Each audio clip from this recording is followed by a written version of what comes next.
તો નમસ્કાર મિત્રો અને સ્વાગત છે તમારા બધાનું આજના નવા વિડીયોમાં। તો આજના વિડીયો માટે ફરીથી વાત કરવાની છે જયરાજ આહિરની, માયાભાઈ આહિરના જે દીકરા છે જેના લગ્ન છે એના વિશે આપણે વાત કરવાની છે કે સોશિયલ મીડિયાના માધ્યમથી એના ઘણા બધી વિડીયો જે છે એ આપણે સામે આવ્યા છે। તો એ તમને બતાવવા માગું છું અને તમને ખરેખર આ બધા વિડીયો જોઈ અને ખરેખર તમને પણ મજા આવી જશે કે ભાઈ લગ્ન હોય અને ખુશી હોય, આનંદ હોય, આવો પ્રસંગ હોય તો ખરેખર ચાર ચાંદ લાગી જાય।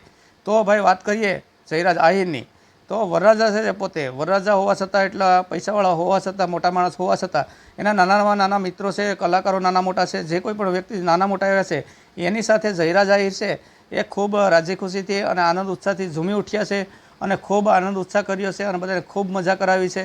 તો ખરેખર જયરાજ આહિર માટે વિડીયોને એક લાઇક જરૂરથી કરી દેજો, માયાભાઈ આહિર માટે પણ વિડીયો લાઇક કરી દેજો અને કલાકાર મિત્રો હોય કે કોઈ પછી સગા સંબંધી હોય કે કોઈ પણ રિલેટિવ આવ્યા હોય એ બધા સાથે જયરાજ આહિરે યાર ડાન્સ કર્યો છે, નાચ્યા છે અને રાસ ગરબા પર લીધા છે। અને બાકી તો આપણે આગળ વાત કરવાની છે કે જે માયાભાઈ આહિર છે એણે પણ કોઈ કસર છોડી નથી યાર, કે માયાભાઈ આહિર જે છે એણે જિંદગીમાં યાર પહેલી વખત મેં એવું જોયું છે આવો ડિસ્કો કરતાં મેં માયાભાઈ આહિરને પહેલી વખત જોયા છે। કેમ કે ભાઈ કેમ ન હોય, કેમ કે પોતાના સગા દીકરાના લગ્ન હોય અને આ છેલ્લા લગ્ન જ છે એના માટે, કેમ કે જે મોટા ભાઈ બહેન છે એના લગ્ન તો થઈ ગયા છે અને આ એક ભાઈ છે બાકી હતા એના લગ્ન છે અત્યારે, તો માયાભાઈના આંગણે આ છેલ્લો પ્રસંગ કહેવાય। તો માયાભાઈ ખરેખર ખુશીથી ઝૂમી ઉઠ્યા હતા અને એના અંદાજમાં જૂનવાણી પરંપરા પ્રમાણે એ પોતે ડાન્સ કરી રહ્યા છે। તો જોવાની એકદમ મજા આવી જાય છે, તમે સ્ક્રીન ઉપર એ જોઈ શકો છો।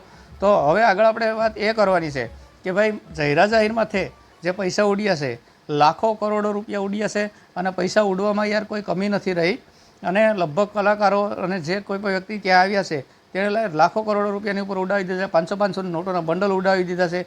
અને આ વિડીયોમાં તમે જોઈ શકો છો એ રીતે જે છે જિગ્નેશ કવિરાજ અને દેવાત ખવડ છે એ પણ પૈસા ઉડાડવામાં કોઈ કસર છોડતા નથી, ખૂબ ધામધૂમથી પૈસા ઉડાડે છે। અને બાકી વાત રહી મહેમાનની, તો આખા ગુજરાતમાંથી યાર કોઈ મોટી હસ્તી એવી નહીં હોય કે જે માયાભાઈ આહિરને ત્યાં લગ્નમાં ન આવી હોય। પરસોત્તમ રૂપાલા હોય, પરસોત્તમ સોલંકી હોય, અમરીશ ડેર હોય કે પછી રાજદીપસિંહ રીબડા હોય, રાજકીય કોઈ નેતા હોય કે પછી સાધુ સંતો હોય કે પછી કોઈ કલાકાર હોય કે પછી કોઈ બિઝનેસમેન હોય, બધા એને લગ્નમાં હાજરી આપી છે। તો ખરેખર માયાભાઈનો આ સંબંધ બહુ મોટો કહેવાય। અને આગળ આપણે વિડીયોમાં જોયું કે નરેન્દ્ર મોદીને પણ એને આમંત્રણ આપ્યું, નરેન્દ્ર મોદીએ એને પત્ર લખી અને શુભેચ્છાઓ પાઠવી હતી। તો માયાભાઈ માટે વિડીયોને લાઈક જરૂરથી કરી દેજો।